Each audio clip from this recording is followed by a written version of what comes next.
하나님 말씀 보도록 하겠습니다. 오늘 우리가 함께 볼 하나님 말씀은 로마서 5장 1절부터 8절까지 말씀입니다.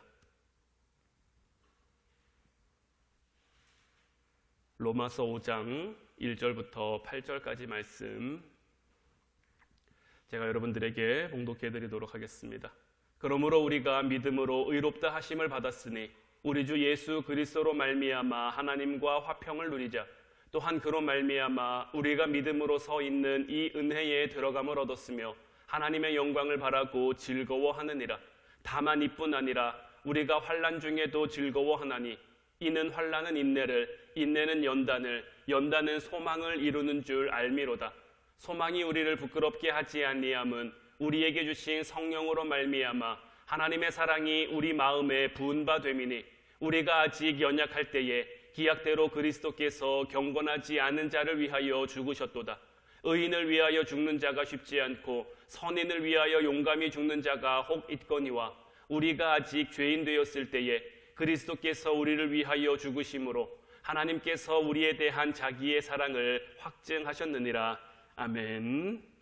오늘 이 시간에는 십자가 사랑을 기억해야 한다라는 제목 가지고 여러분들과 함께 은혜를 나누기를 원합니다. 우리가 누군가에 의해 선택을 받는다는 것은 굉장히 기쁜 일입니다. 또 반대로 선택을 받지 못한다는 것은 그만큼 마음 아픈 일이죠. 요 사이에는 그렇게 제가 선택을 받을 만한 일이 잘 없습니다만은 제가 어렸을 때 친구들과 놀이를 하다 보면 항상 이렇게 편을 갈라서 하는 그런 놀이들이 있었어요. 그런 놀이를 하다 보면 이제 대표 두 사람이 나와서 서로 가위바위보를 해서 한 명씩 이렇게 선택해 갑니다. 내가 몇 번째로 선택되느냐가 그날의 좀 기분을 좌우할 수도 있었던 것 같아요. 빨리 뽑히면 뭔가 내가 인정받는 것 같고 내가 잘하는 것 같은 그런 사람인 것 같아서 기분이 좋기도 하고, 마지막까지 가서 서로 나를 데려가지 않으려고 하다가 정말 깍두기처럼 나를 데려갔을 때는 뭔가 좀 속상하기도 하고 기분 나쁘기도 하고 그런 거죠. 오늘 이 시간에는 이 선택에 대한 말씀 여러분들과 함께 나누길 원하는데, 혹시 여러분들 님 침스키라는 책 혹시 본 적 있으신가요? 이게 발달 심리학이나 이런 쪽으로 굉장히 좀 많이 알려진 책이기는 한데, 이 님 침스키라는 저 제목은 침팬지 이름이에요. 다들 아시는 것처럼 이 침팬지는 우리 인간과 굉장히 가까운 동물로 인간의 DNA와 이 침팬지의 DNA가 약 98% 정도 일치한다라고 해요. 저 님 침스키라는 책은 유인원의 언어 능력을 연구하기 위해서 일반 가정에 입양돼 간 그 침팬지의 이야기를 담고 있는 그러한 책이에요. 이 책의 시작은 어떻게 됐느냐? 미국의 언어학자인 노엄 촘스키라는 사람이 있어요. 노엄 촘스키라는 사람이 있는데 이 사람이 뭐라고 주장을 했냐면 언어의 능력은 인간에게만 있는 것이다. 인간에게만 존재하는 것이 바로 이 언어 능력이다라고 주장을 한 거예요. 그런데 이 주장에 반대하는 사람이 나타났는데 그 사람이 누구냐? 행동과학자 B.F. 스키너라는 사람이에요. 이 스키너라는 사람은 동물도 잘 가르치면 인간처럼 언어를 습득할 수 있다라고 반박을 한 거죠. 그래서 이 스키너 교수의 제자인 테라스라는 사람이 자기 스승의 주장을 뒷받침해주고자 이제 새로운 실험을 기안을 한 거예요. 한 침팬지를 일반 가정에 입양을 시켜서 이 침팬지로 하여금 아기처럼 자라게 한 거죠. 이 테라스라는 교수가 침팬지를 한 마리 택해서 님 침스키라고 이름을 줬는데, 왜 님 침스키라는 이름을 줬냐면 처음 인간에게만 언어 능력이 있다라고 주장한 노엄 촘스키 그 교수를 약간 좀 비하하고 비꼬기 위해서, 그 사람을 좀 그렇게 좀 조롱하기 위해서 이 침팬지의 이름을 님 침스키라고 지은 거예요. 그래서 이 님 침스키라는 이름이 붙여진 이 침팬지로 하여금 이제 미국의 한 중산층 가정에 입양을 보내서 이 침팬지에게 미국식 수화를 가르치고자 하는 그러한 프로젝트가 시작된 것이고 이 프로젝트를 이름해서 님 프로젝트라고 불렀어요. 이 테라스 교수는 태어난 지 2주가 된 침팬지 이 님 침스키를 뉴욕의 한 이제 중산층 가정에 보냈어요. 그래서 이 침팬지를 일반 아기와 똑같이 키우는 거예요. 아기 옷을 입히고 기저귀를 채우고 포크를 사용해서 스파게티를 먹게 하고 잘 때는 양치질도 시켜주고 아기 재우듯이 그렇게 재웠다고 해요. 그렇게 인간의 아기처럼 키워진 이 침팬지 님 침스키는 생후 2개월째로부터 이제 수화 교육을 받기 시작합니다. 이 침팬지가 머리가 얼마나 좋냐면 이 침스키는 그 가정의 주부를 엄마로 인지하기 시작합니다. 그리고 그들이 가르쳐주는 수화를 배우기 시작해요. 뭔가 습득한 것처럼 그렇게 보여지는 것이 자기가 뭔가 잘못하고 자기가 뭔가 미안한 짓을 하면 수화로 미안한 제스처를 취하기 시작을 한 거죠. 그래서 마치 이 침스키의 언어 능력이 개발되고 있는 것처럼 그렇게 보여졌단 말이에요. 그런데 당황스러운 일이 생깁니다. 이 침스키라는 침팬지가 커갈수록 야생의 본능이 나타나기 시작한 거예요. 굉장히 난폭해지기 시작한 거예요.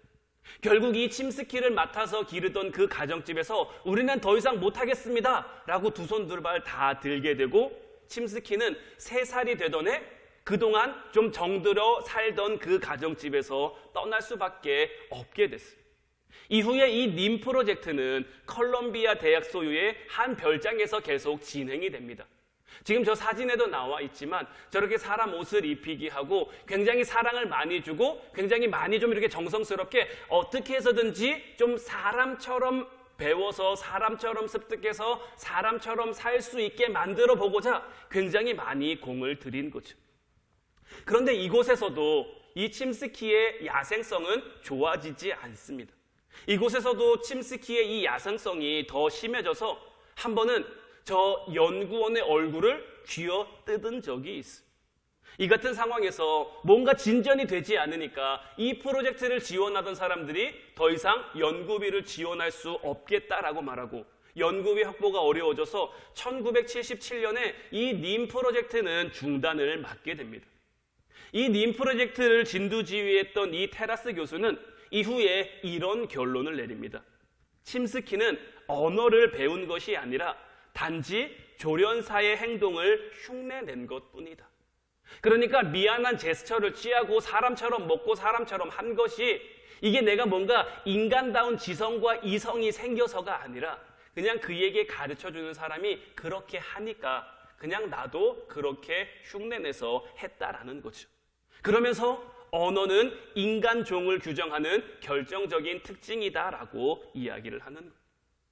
저는 이 책을 보면서 이 같은 결론이 좀 의미 있기도 하고 흥미롭기도 했지만 이 과정이 굉장히 좀 마음이 아팠어요. 왜냐하면 이 님 프로젝트에 참여한 이 침스키는 4년이라는 시간 동안 가정집에서 사랑을 많이 받으면서 지냈단 말이에요. 그런데 그곳에서 한 번 버림을 받았죠. 물론 침스키를 더 이상 키울 수 없는 그러한 모습 때문이긴 합니다만은 한 번 버림을 받은 거예요. 그리고는 이 연구소로 옮겨져서 연구소에서 지내다가도 또 한 번 버림을 받게 된 거죠. 결국 여러 수용소를 전전하다가 다른 침팬지들처럼 똑같이 철창에 갇혀 지내는 신세가 될 수밖에 없었어요.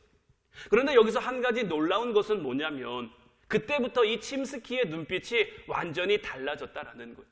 사랑을 많이 받을 때는 이 침스키의 눈빛이 굉장히 생기발랄했는데 그 생기발랄한 눈빛이 완전히 사라졌다라는 거죠.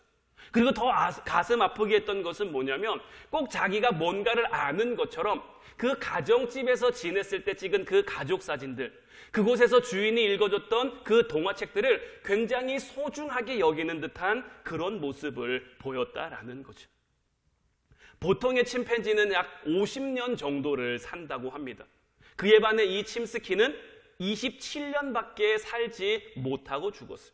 사람으로 치자면 청년에서 장년으로 넘어가는 시기에 요절하고 만 거죠. 저희가 이 침팬지 얘기를 여러분들에게 왜 드렸냐면 이 침팬지의 이야기를 보다가 오늘 말씀을 통해서 저와 여러분들을 보게 됐기 때문이에요. 오늘 본문 1절, 2절 말씀을 보면 그러므로 우리가 믿음으로 의롭다 하심을 받았으니 우리 주 예수 그리스도로 말미암아 하나님과 화평을 누리자. 또한 그로 말미암아 우리가 믿음으로 서 있는 이 은혜에 들어감을 얻었으며 하나님의 영광을 바라고 즐거워하느니라. 이 침팬지 침스키는 침팬지로서는 누릴 수 없는, 물론 실험 때문이긴 했습니다만은 누릴 수 없는 그 사랑 가운데, 그 가정 가운데 살아갈 수 있게 됐죠. 마찬가지로 저와 여러분들도 우리는 하나님 앞에 나아갈 수 있는 존재가 아니에요. 하나님 앞에 나아갈 수 없는 존재인데 우리가 하나님 영광의 자리에 들어가서 하나님의 은혜를 누리며 이렇게 살아갈 수 있게 된 거죠. 이러한 점이 굉장히 비슷한 점이고 또 차이점도 있는데 이 님 침스키는 사랑 때문에 입양된 게 아니죠. 실험을 위해 입양된 거예요.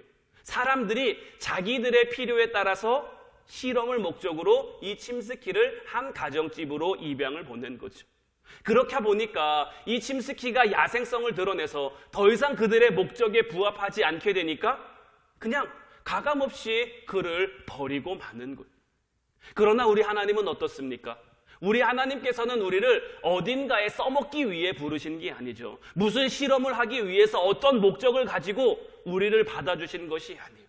그저 우리를 사랑하시기 때문에 우리를 사랑하심으로 우리를 받아주셨다라는 것. 더군다나 침스키를 입양한 그 가정은 침스키의 야생성을 감수하는 희생을 포기했죠. 그냥 그를 버렸단 말이에요. 하지만 하나님은 죄성 가득한, 죄된 마음, 욕심스러운 마음, 이런 탐욕스러운 마음 가득한 우리들을 그냥 포기하지 않으신다라는 거예요. 결코 버리지 않으신다라는 거예요. 어제 말씀을 통해서도 나눴지만 탕자를 내보내놓고도 하염없이 그를 기다리시는 것처럼 우리 하나님은 그런 사랑을 우리들에게 베풀어 주시는 분이죠. 결정적으로 우리 하나님은 우리를 자녀로 입양시켜 주시기 위해 정말 큰 대가를 치르셔야 했죠. 바로 예수 그리스도의 십자가 희생인 거죠. 이 같은 차이 때문에 우리가 아무리 하나님을 실망시켜드려도 때로는 우리가 넘어지고 때로는 우리가 실수하고 때로는 우리가 죄 가운데 처하게 된다 할지라도 하나님 뜻과 하나님 마음에 어긋난 삶을 살아가게 된다 할지라도 우리를 자녀 삼아주신 그 하나님께서는 결코 우리를 버리시지 않는 것. 탕자를 포기하지 않는 그 아버지의 마음처럼 저와 여러분들을 향한 하나님의 마음은 바로 이와 같은 마음인 거죠. 끝없는 사랑으로 우리를 품어주시고 우리를 용납해 주시고 우리를 용서해 주신 거죠. 이 침팬지인 침스키를 향한 인간의 사랑, 그리고 우리를 향한 하나님의 사랑의 결정적인 차이, 이 예수 그리스도의 십자가를 우리에게 매우 중요한 요소로 우리가 여기며 살아갈 수 있어야 하는 거예요. 여러분들의 십자가, 제가 얼마 전에도 여러분들에게 한번 질문을 드렸었습니다마는 여러분들에게 십자가는 어떤 의미입니까? 우리에게 십자가는 어떤 의미여야 할까요? 오늘 보면 6절 말씀 보면 우리가 아직 연약할 때에 기약대로 그리스도께서 경건하지 않은 자를 위하여 죽으셨도다.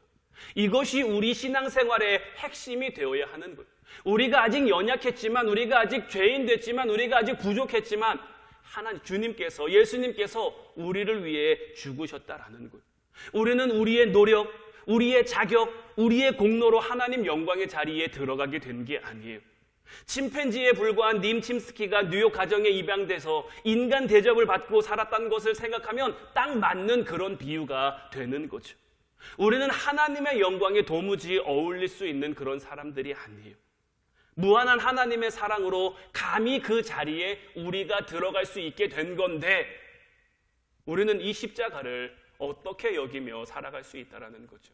십자가가 열쇠이고 십자가가 키고 십자가가 중심이고 십자가가 핵심인데 우리의 믿음 생활 가운데, 우리의 신앙 생활 가운데 우리는 이 십자가를 어떻게 생각하고 어떻게 여기며 어떤 마음으로 바라보고 있느냐라는 거죠. 오늘 본문 8절 말씀을 보면 우리가 아직 죄인 되었을 때에 그리스도께서 우리를 위하여 죽으심으로 하나님께서 우리에 대한 자기의 사랑을 확증하셨느니라. 그 사랑의 확증, 우리를 위해 죽으신 예수 그리스도의 십자가죠. 근데 사실 십자가는 굉장히 위험한 겁니다. 왜냐하면 십자가는 사형을 위한 도구인 거잖아요. 지금 우리나라는 사형제도가 폐지되진 않았습니다만은 굉장히 오랜 시간 동안 사형이 집행되지는 않았죠. 우리나라는 사형을 집행할 때 목에다가 줄을 맺는 그러한 교수형이라고 하죠. 교수형을 하는데 여러분들 교수형을 하는 그런 모양을 만들어서 그것을 가지고 다니는 사람이 있을까요? 아니면 옛날 서양에는 이렇게 칼이 뚝 내려와서 그런 형벌을 하기도 했는데 그런 도구들을 만들어서 그것을 소중하게 여기면서 살아가는 사람들이 있습니까? 십자가 역시 마찬가지로 사람을 죽이기 위한 그런 죄의 값을 치르게 하기 위한 그런 살인 도구인데 그런 사형 형틀인데 그럼에도 불구하고 십자가가 우리에게 중요한 이유는 무엇입니까? 우리에게 십자가는 예수 그리스도의 은혜를 가득 담고 있는 거기 때문인 거예요. 말씀 그대로 하나님이 우리에게 저 8절 말씀에 나와 있는 것처럼 우리가 아직 죄인 되었을 때에 그리스도께서 우리를 위하여 죽으심으로 하나님께서 우리에 대한 자기의 사랑을 확증하신 그 증거이자 그 도구이자 그 징표이기 때문에 우리는 십자가를 소중하게 여기는 거죠. 그 십자가만 바라보는 것이 아니라 그 십자가에 담겨있는 의미를 우리가 바라보며 살아가는 거죠. 그럼 이제 그 십자가를 바라보는 우리는 어떤 모습으로 살아가야겠습니까? 이제 그 십자가와 함께 살아가는 우리들에게 어떤 모습이 나타나야 맞는 걸까요? 오늘 본문 3절부터 5절까지 말씀을 보면 다만 이뿐 아니라 우리가 환난 중에도 즐거워하나니 이는 환난은 인내를 인내는 연단을 연단은 소망을 이루는 줄 알미로다. 소망이 우리를 부끄럽게 하지 아니함은 우리에게 주신 성령으로 말미암아 하나님의 사랑이 우리 마음에 부은가 됨이니. 이제 우리는 십자가로 인해 즐거워하는 삶을 살아갈 수 있어야 하는 거예요. 십자가로 인해 주어진 그 은혜를 우리는 감사하는 삶을 살아갈 수 있어야 하는 거예요. 때로는 우리의 삶 가운데 환난이 주어질 때 있죠. 그 주님의 십자가를 바라보는 삶 가운데 환난이 우리에게 다가올 때가 있단 말이에요. 하지만 그 환난 가운데서 우리가 즐거워할 수 있는 이유는 어디에 있느냐? 이 환난이 그냥 환난으로 끝나는 것이 아니라 우리를 힘들게 하고 우리를 어렵게 하고 우리를 아파하는 것으로 끝나는 것이 아니라 이것을 통해 십자가를 통해 우리의 구원을 이루신 그 하나님께서 지금 우리가 겪고 있는 이 아픔과 고난과 환난을 통해 이루고자 하시는 것들, 우리를 성장시키시고 우리를 성숙시키고자 하는 그 하나님의 뜻이 분명히 있음을 우리가 십자가를 통해 볼 수 있기에 우리가 즐거워할 수 있는 거예요. 그냥 고통을 즐거워하면 그건 이상한 거죠. 그냥 고통을 즐기면 그건 잘못된 거죠. 하지만 우리가 환난을 즐거워할 수 있는 이유는 바로 주님의 십자가 때문인 거예요. 주님의 그 십자가 은혜가 우리에게 주어져 있으니까 그 십자가를 통해 우리의 삶에 주어진 고난을 바라보니 이 고난이 그냥 당장의 고난으로 끝나는 것이 아니라 이를 통해 이루실 하나님의 뜻이 보여지는 거죠. 그것을 아니까 우리가 인내할 수 있는 거죠. 그래서 그 인내가 우리를 단단하게 연단하는 것이고 그 연단이 우리를 향한 하나님의 소망 또한 하나님을 향한 우리의 소망을 이루어가게 되는 것. 다니엘이 사자굴에 갇힐 것을 알면서도 사자굴에 들어가게 될 것을 알면서도 하나님을 향한 기도를 멈추지 않았어요. 다니엘은 그 왕이 만든 법령의 도장이 찍혔을 때 이 법령이 왜 만들어졌는지도 누구보다 총명하고 누구보다 똑똑한 사람이었죠. 자기를 음해하기 위한, 자기를 몰아내기 위한, 자기를 죽이기 위한 그러한 법령이라는 것을 다니엘은 누구보다 잘 알았을 거예요. 그럼에도 그 환난 가운데 하나님 앞에 기도해요.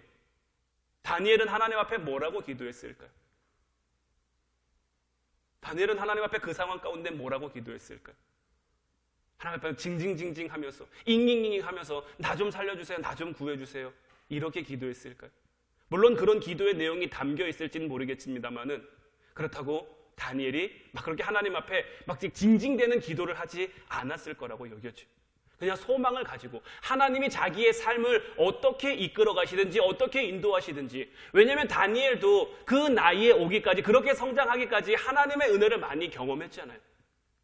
처음 바벨론의 포로로 잡혀왔을 때 그 환관장 우상에게 바쳐진 제물을 먹으라고 했을 때 그것을 거부하며 채소만 먹었음에도 불구하고 자기들을 살찌워주신 그 하나님의 은혜, 또 자기가 총리가 되기까지 지켜주신 하나님의 은혜, 인도해주신 그 하나님의 은혜, 그것을 알기에, 그것을 깨닫고 살아왔기에 그 상황 가운데서도 하나님 가운데 하나님을 향해 소망을 품고 살아갈 수 있는 거죠. 다윗의 삶은 어떻습니까? 다윗은 사울에게 늘 쫓기는 삶을 살았잖아요. 자기 장인인데 사위 못 잡아먹어서 사위를 미워해서 그를 죽이려는 삶. 이런 다윗에게 사울을 죽일 수 있는 기회가 몇 번이나 있었죠. 근데 다윗은 사울을 자기 임의대로 하지 않아요. 자기가 너무 힘든 그 도망자의 삶을 살고 있음에도 불구하고 그 가운데 하나님께 소망을 두는 것. 이제 우리의 삶도 이런 모습으로 나아가야 할 줄로 믿습니다. 정말 우리가 십자가를 온전히 바라보고 있다면, 우리 가운데 주어진 십자가의 은혜를 우리가 온전히 깨닫고 있다면 이제 우리도 이러한 모습으로 살아갈 수 있게 되는 거죠.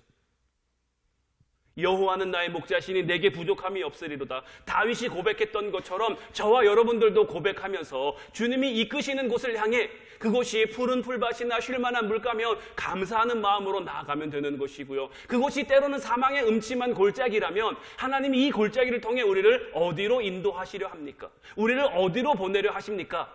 아직 우리가 연약하고 아직 우리가 미숙하니 정말 우리를 깨닫게 하셔서, 하나님 더 붙들게 하셔서 이 환난 가운데 우리가 인내를 이루어감으로 우리를 더 단단히 하셔서 정말 우리를 향한 하나님의 소망, 하나님의 소원을 이루어 가옵소서. 우리의 소망이 부끄럽게 하지 않음은 하나님의 성령이 우리에게 임했기 때문인 것. 성령으로 말미암아 하나님의 사랑이 우리 마음에 부음받았기 때문에 우리 마음이 낙심하지 않는 것, 두려워하지 않는, 근심하지 않는 것. 하나님의 성령이 우리와 함께하는, 정말 하나님의 성령 가운데 거하는 여러분들 되시기를 주님의 이름으로 축원해 드립니다. 우리가 십자가를 온전히 바라볼 수 있을 때, 우리가 십자가를 온전히 바라보게 될 때 우리의 삶에 보여지는 그 삶의 영역들이, 삶의 모습들이 완전히 달라질 줄 믿습니다. 이제 온전히 주님만 바라보고 살아가는 저와 여러분들 되시기를 주님의 이름으로 축원해 드립니다. 이제 우리 찬양하고 같이 기도하기를 원하는데, 오늘 이 시간에는 주만 바라볼지라 이 찬양 여러분들과 함께 나눴으면 좋겠어요. 정말 우리의 삶 가운데 우리가 의지할 것 무엇이겠습니까? 우리가 바라볼 것 무엇이겠습니까?